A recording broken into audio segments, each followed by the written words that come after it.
Buenos días, hermanos, ¿cómo están? Bueno, ¿quiénes no vinieron ayer? Levanten la mano. Bueno, voy a hacer un resumen resumido para ustedes. ¿Les parece? No saben lo que se perdieron. ¿Quiénes sí vinieron? ¿Cómo estuvo? Bueno, eso espero. Listo.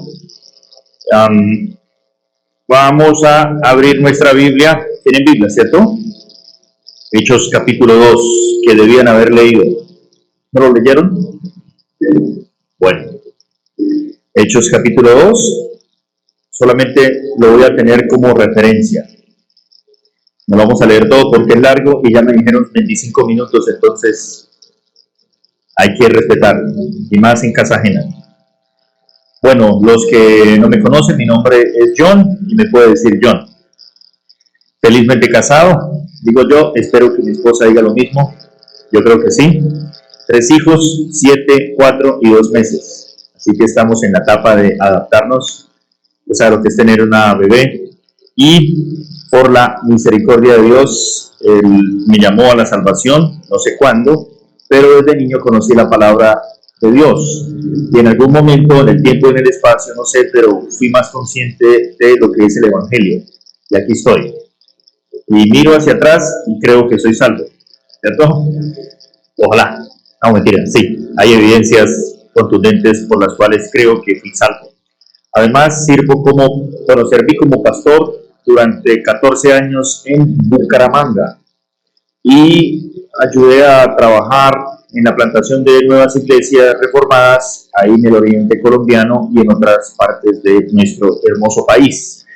Ahora el Señor nos llamó a ir a Bogotá, así que llevamos una semana en Bogotá. Ayer cumplimos una semana de aterrizar en Bogotá. Estamos felices con la nueva experiencia y les pedimos a ustedes de parte de mi esposa y mía que por favor oren por nosotros para que haya más iglesias reformadas en nuestro país. Bogotá tiene por lo menos 10 mal contados millones de habitantes y no hay siquiera un 1% de iglesias bíblicas, millones de habitantes. Así que eso explica muchas situaciones que se viven allá. Por eso, cuando usted esté ahí desayunando, su pan de bono y tal, acuérdese, está usted soplando el chocolate, sopla el chocolate y usted dice, Señor, ten misericordia a los misioneros. Hay misioneros de verdad en la vida real. Bien. Y mientras tanto, estaba pensando en todos estos temas, cómo empezar, cómo corregir, y como les decía ayer, esto es el deber ser. No siempre es así porque el gobierno bíblico de la iglesia implica unos grandes desafíos que se escapan de nuestro poder. Ninguno de nosotros tiene la capacidad de hacer las cosas que Dios nos ha mandado a hacer, ¿cierto que no? Sabemos hacerlo, pero poderlo hacer es diferente. Vimos ayer que el gobierno de la iglesia parte de algunas bases. Algunos están pensando en la influencia extrabíblica. Por ejemplo, vimos un poco el caso del Imperio Romano. En el Imperio Romano se organizaban por diócesis. Por eso no es sorpresa que la Iglesia de Roma, que surgió en ese entorno, todavía se gobierna por diócesis y de manera jerárquica. Esto tiene sus beneficios, por ejemplo, que es más fácil tomar una decisión porque la cabeza decide y es más fácil que uno decida que varios decidan, ¿no es cierto? También es más fácil porque la gente entiende rápido, el que está arriba es el que manda y ya. Y otro beneficio también es que si usted está cerca de la rosca o de la élite, usted se siente beneficiado. Pero hay otros problemas, como por ejemplo, ¿qué pasa si se corrompe la cabeza? Todo para abajo está mal. ¿Qué pasa entonces cuando usted no es del agrado del sensei, del mero mero, el que manda, el capo o lo que sea? Entonces tiene problemas, ¿no es así? Y otro problema es que lamentablemente, aunque sea muy dotado, muy capacitado ese líder, no obstante, no tiene todos los dones ni todas las capacidades. ¿Ustedes están de acuerdo con eso? O sea, a un Messi necesita un equipo, a un Cristiano Ronaldo necesita un equipo. Hablando en el ambiente del fútbol, lo mismo pasa en el tema de la administración eclesiástica. Frente a eso, la tendencia cultural ha sido una especie de protesta, y es lo que se llama el gobierno congregacional, que tiene también orígenes históricos en la historia de la iglesia, y tiene ciertos beneficios, como por ejemplo, la gente se siente parte de algo, ¿no? Si usted llega a una iglesia y le consultan a usted de las decisiones de la iglesia, ¿cómo se siente? Importante, aquí también mi voluntad, mi opinión vale. Este es un gobierno popular de la gente. Y usted siente como que, oiga, esto es importante, yo hago parte de este grupo, tiene en cuenta mi opinión. Otra cosa es que al principio, cuando es un grupo pequeño, manejable, usted puede llevar adelante varias decisiones, por lo menos en términos generales. Por otra parte, también la gente entiende cómo funcionan las decisiones, mayoría y ya. Pero hay varios problemas. Uno de esos problemas es qué pasa cuando la mayoría está en contravía con la palabra de Dios. O sea, si las mayorías no aprueban lo correcto, ¿y qué pasa con las minorías? Los que también tienen un punto de vista correcto, pero tienen que callarse o someterse a. ¿Qué pasa entonces cuando hay grupos de poder o de influencia o sindicatos dentro de la iglesia? Estamos hablando de la experiencia nuestra, de la historia nuestra, caballero. Por ese motivo debemos tener muy en cuenta y no olvidar, queridos hermanos, que el gobierno congregacional, que es muy popular y que además le gusta a la gente de hoy, popular, que quiere deliberar y que quiere siempre debatir y hablar sobre los temas, le agrada más a la gente. Pero lamentablemente, con todo y con que las personas estén buscando aprobación bíblica, debemos ser nosotros honestos y darnos cuenta que en la Biblia no aparece ninguno de esos dos gobiernos con suficiente solidez para nosotros decir que ese es el modelo de la palabra de Dios. Y no pedimos disculpas, creemos nosotros que el lado de la evidencia bíblica y de la práctica y de la experiencia humana están a favor del gobierno presbiteriano para la gloria de Dios. Entonces, no tenemos problema y usted no tiene que sentirse mal por eso. Sin embargo, reconocemos que el gobierno presbiteriano es el gobierno más difícil de entender. Cuando usted empieza a entender, o sea que es así. No, no es así. Porque tiene complejidad.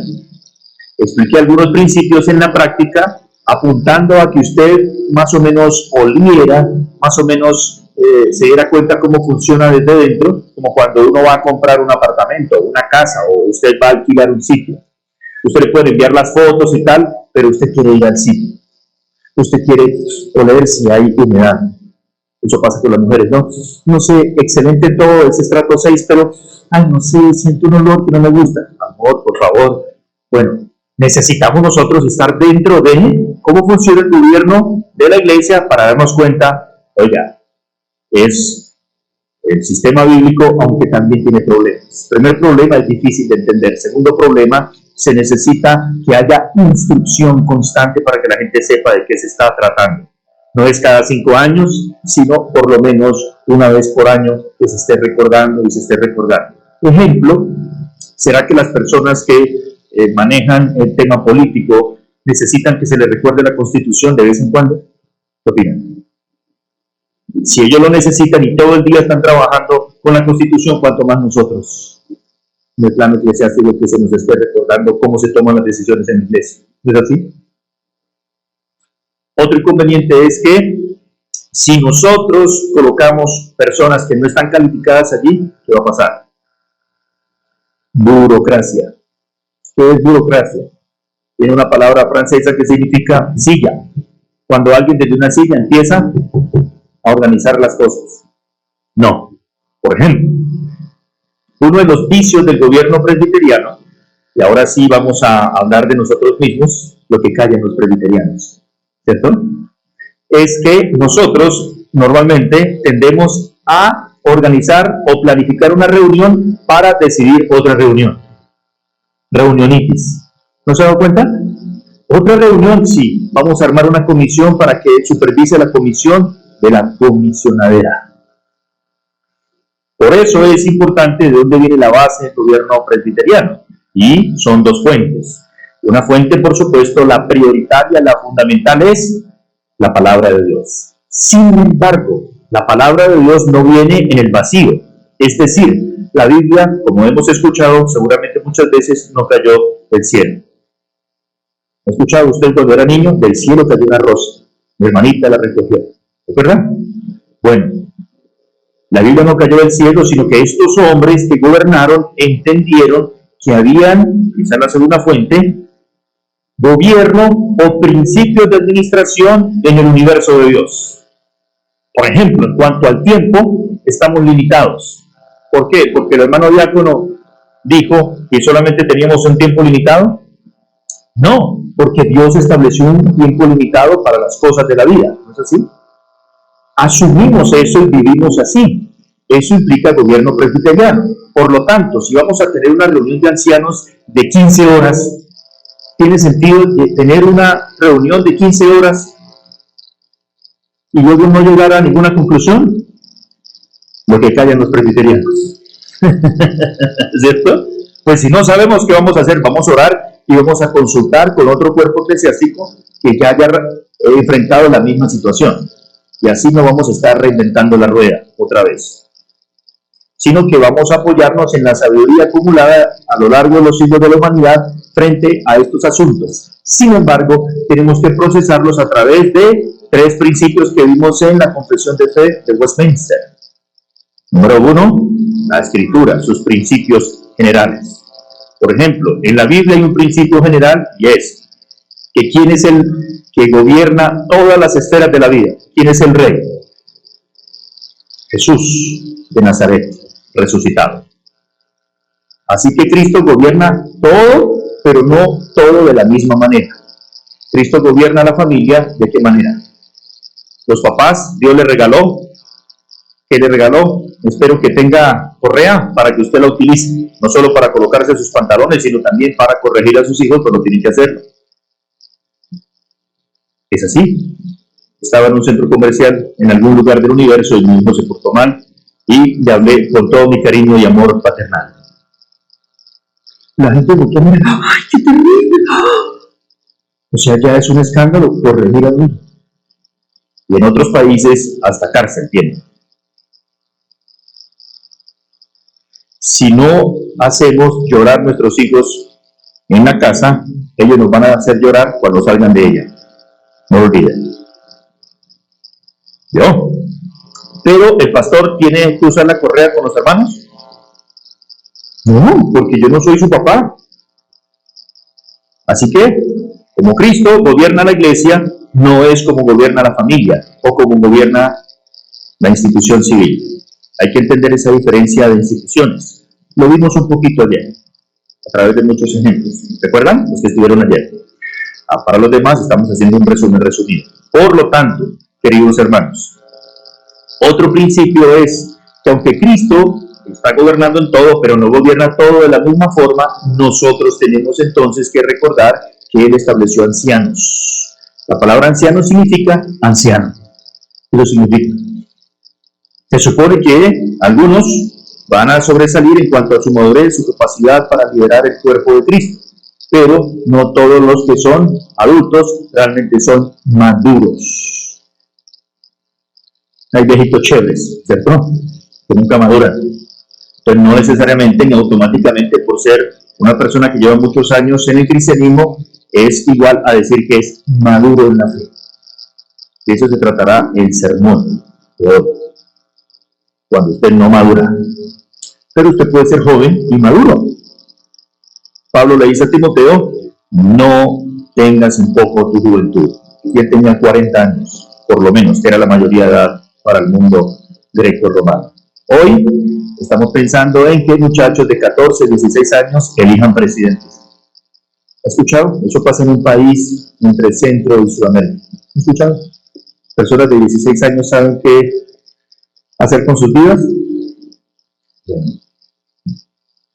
Lo mismo pasa cuando no somos gobernados, como dice la palabra de Dios, por hombres calificados. Usted ordena a un hombre, ¿cómo lo desordena después? O sea, ¿cómo lo quita el liderazgo una vez puesto allí? Por eso, 1 Timoteo 5, no pongas tus manos con ligereza. O sea, demórense todo lo que necesiten, pero recuerden que una vez ordenado, puede ser el palo en la rueda y después la iglesia se ve afectada. Esos son algunos principios. Entonces, primero, la palabra de Dios. Segundo, el Espíritu Santo. Gracias. Sí, señora, excelente. ¿Yo? Por ese motivo, nosotros tenemos que recordar que la Biblia también nos enseña a utilizar el sentido común santificado. ¿El sentido común santificado qué es? Por ejemplo, usted fue alguien que iba al carnaval en Juanchito y todo el pueblo, ¿cierto? Pues entonces usted, ahora que es cristiano, que ya no es esclavo del alcohol ni de la rumba y eso, sabiamente dice, tengo que tomar otra vía, no puedo estar a tales horas allá, o sea, tengo que tomar medidas anticipando este tipo de situaciones que me pueden colocar en proclividad hacia el pecado. Sentido común santificado.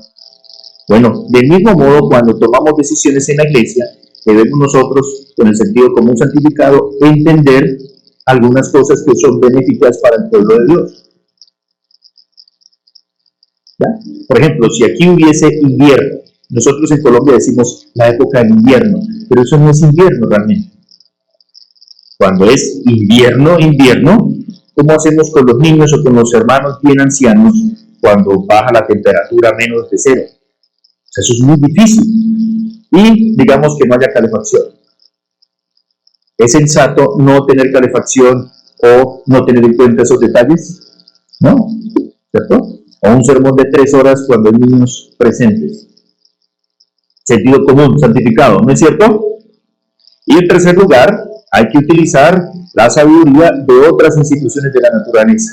Por ejemplo, si nosotros vemos que unas sillas son fundamentales o por lo menos nos ayudan a descansar el cuerpo para poder prestar un poco más de atención, entonces no es pecado que tengamos sillas en el gobierno de la iglesia. Por eso, como les decía ayer, no tenemos que hacer una reunión de ancianos para comprar una escoba. Puse el ejemplo de la escoba. ¿Quién compra la escoba? ¿Cuántos están de acuerdo? ¿Cuántos ancianos votan por este tipo de escoba? ¿Cuántos van a ir a comprar la escoba? ¿Cuántos van a... O sea, ya. Como pasa en las empresas normales, que hay como un rubro básico para gastos menores y hay un tope. Si se necesita más, pues se consulta a la persona indicada. Son principios de administración de la vida que Dios le dio también a la gente no creyente porque ellos también son imagen y semejanza de Dios. Yo sé que mucha gente ha satanizado todo tipo de administración, pero eso no está bien. Tampoco estoy diciendo que tenemos que aceptar todo lo que esté en boga y las tendencias administrativas del momento. No, estoy diciendo eso. Lo que estoy diciendo es que estos principios debemos filtrarlos a través de la palabra de Dios, la iluminación del Espíritu y lo que llamamos el sentido común santificado. Resumen resumido. ¿Todo claro? ¿Eh? Así que no se perdió nada de aquí. Hoy solamente vamos a ver en 10 minutos, vamos a hacer milagros aquí. Ocurren milagros en la iglesia reformada. Ese es un milagro. En 10 minutos vamos a ver qué es lo que tiene que estar haciendo la iglesia en perspectiva. ¿Qué es en perspectiva? Digamos que usted sube a, ¿cómo es que se llama esta colina donde están las cruces? Pero las 3 cruces, bueno, y usted se para ahí y puede divisar parte de Cali, ¿no es cierto? O se ve todo Cali. Bueno, todo Cali. Así que en perspectiva vamos a ver cómo debe lucir una iglesia y qué tiene que estar haciendo. 3 cosas aparecen en Hechos 1 y 2. ¿Bien? Y hay unas guías que yo les di. Vimos casi todo lo de las guías, excepto las etapas de una iglesia. Eso sí no lo vimos. Se podría estudiar en misiones. Primero, las condiciones previas para ser iglesia de Cristo. ¿Qué es lo que hace que una iglesia sea iglesia? Que tengan instrumentos, ¿cierto? Porque si no hay instrumentos, ¿cómo va a haber iglesia? ¿No? ¿No? ¿Qué dicen ustedes? Si no hay instrumentos, ¿puede haber iglesia? Digamos que no hay batería. ¿Puede haber iglesia? Bueno, tengo paz con esta iglesia. Bueno, hay 3 cosas que nos dice Hechos de los Apóstoles. Número 1, ellos vieron la ascensión de Cristo. ¿Qué es la ascensión de Cristo? ¿Qué no es? Cristo no se escapó. Cristo no se voló. Cristo ascendió. ¿Qué significa ascender? ¿Subir a dónde? ¿Y qué pasa en el cielo? al lado del trono de Dios. Significa que el que gobierna el universo, ¿y cómo se llama?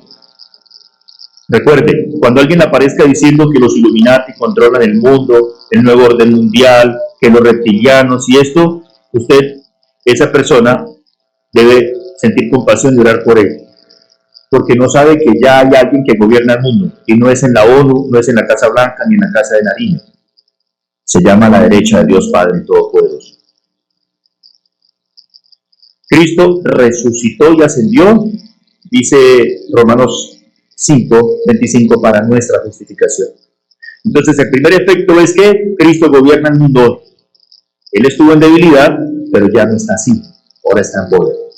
Segundo, significa que Dios aceptó su justicia por nosotros. Fuimos absueltos y ahora justificados. Significa que el juez de vivos y muertos ahora es nuestro abogado. Por eso no hay ninguna condenación para. Así que usted puede hoy adorar a Dios tranquilo. No, por favor, te suplico que me perdones. Sí, hay que hacerlo con dolor, pero con conciencia del perdón que ya fue provisto en Jesucristo. Pero también otro efecto es el descenso. Cristo sube, el Espíritu baja. Viene el Espíritu Santo y eso es lo segundo. El Espíritu está hoy presente de una manera que no lo estuvo antes. Al estar el Espíritu Santo, nosotros sabemos que, aunque el pastor Javier no está, hay otro pastor, y no es John, es el Espíritu Santo. Te tengo noticias, un día Javier no va a estar con ustedes. ¿Saben eso? Sí, sépanlo. Y prepárense para eso. Pero ¿quién va a estar con ustedes todos los días hasta el fin del mundo? Muy bien. Y 3, ¿cuáles son los planes de Dios? Los planes de Dios no eran que la iglesia se quedara allá mirando. Ah, el Señor se fue y vas a restaurar el reino de Israel. No, ¿qué le dice el Señor? Adelante. ¿A dónde tenemos que estar mirando nosotros? ¿Hacia el pasado? ¿Hacia el siglo XVI? ¿La reforma? ¿Magnífico? No. Hacia adelante. ¿Hacia cuándo? Hacia cuando todas las naciones y todo este universo reconozcan lo que nosotros ya sabemos. Por eso, el que ríe último ríe mejor. Pero nosotros no reímos de último, nosotros reímos desde el principio porque sabemos que en el Salmo 37 el salmista dice que el Señor ve que viene su día y se ríe, refiriéndose al impío. O sea, Dios controla el mundo y lo está llevando a su frustración.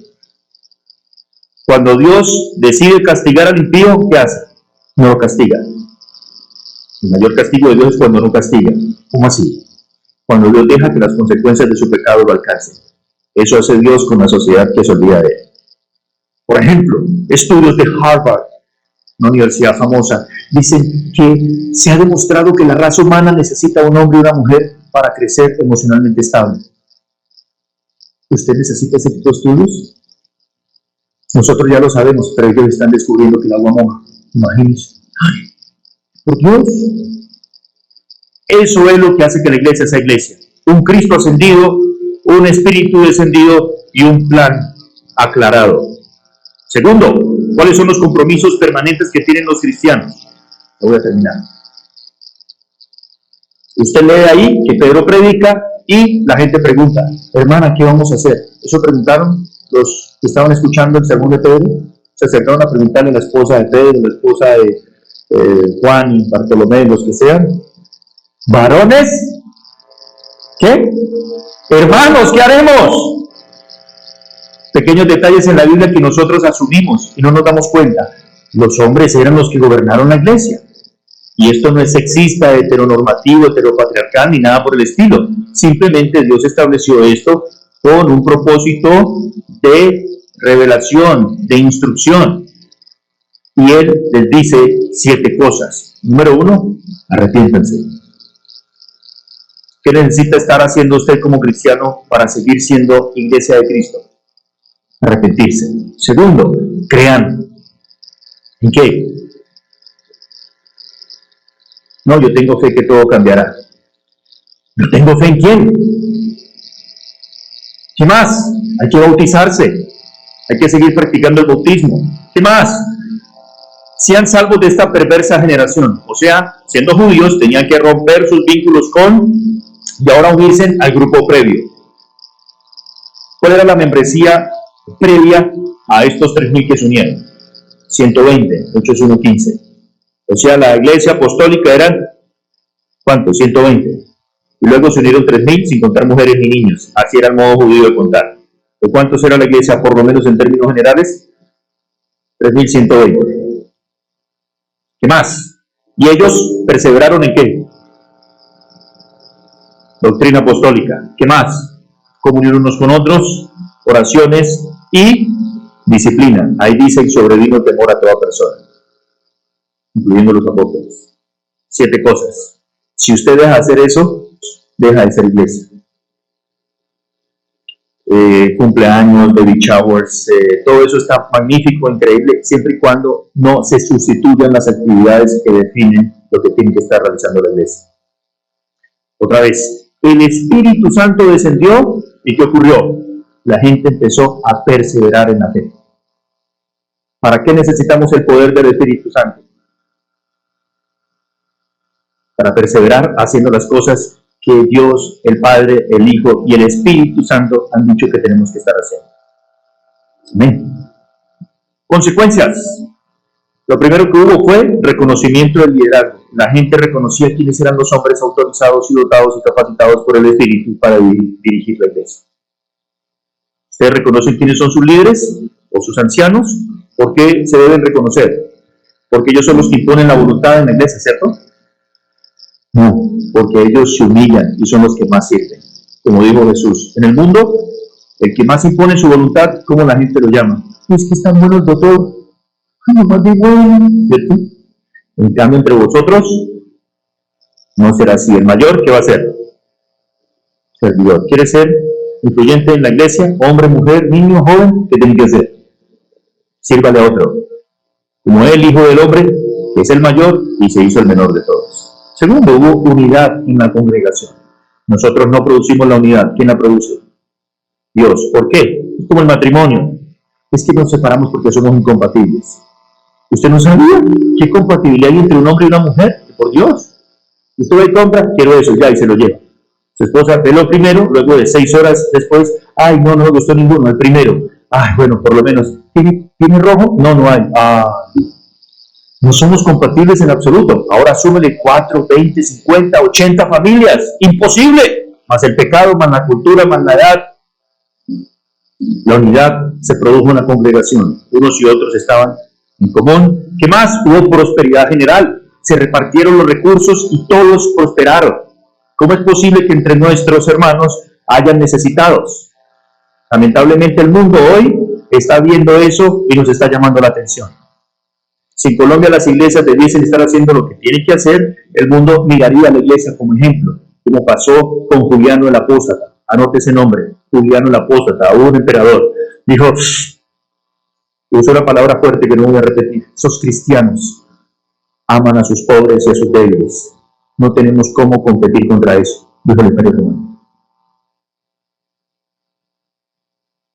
Perseverancia en la fe, perseveraban cada día en el templo. Había una adoración, había una buena reputación social, tenían favor con todo el pueblo y creció la membresía. El Señor añadía a la iglesia cada día los que habían de ser salvos.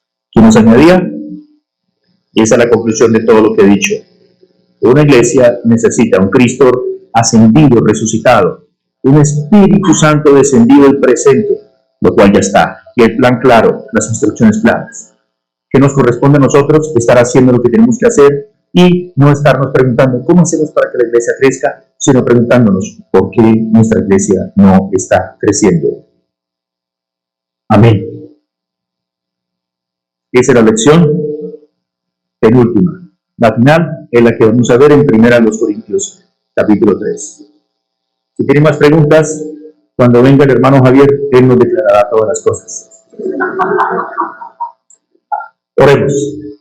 Gracias te damos, Señor, por este repaso muy corto, pero Hechos de los Apóstoles nos recuerda a nosotros la importancia de recordar que somos una iglesia verdaderamente pentecostal. La iglesia verdaderamente pentecostal es la iglesia que reconoce a Cristo ascendido, reconoce al Espíritu presente y aquella iglesia la cual tiene los planes claros. Debemos mirar hacia adelante, hacia el futuro, nuestros hijos, nietos, bisnietos, tataranietos, mientras tú regresas, Señor. No sabemos cuándo vas a regresar, no nos corresponde a nosotros averiguarlo, sino nos corresponde estar discipulando las naciones. Ten misericordia de esta iglesia, de esta región de Colombia, y ayúdanos a ser siervos fieles, cumpliendo la labor que tú nos has confiado, ir y predicar este evangelio a toda criatura, a la honra y gloria de tu nombre. Amén.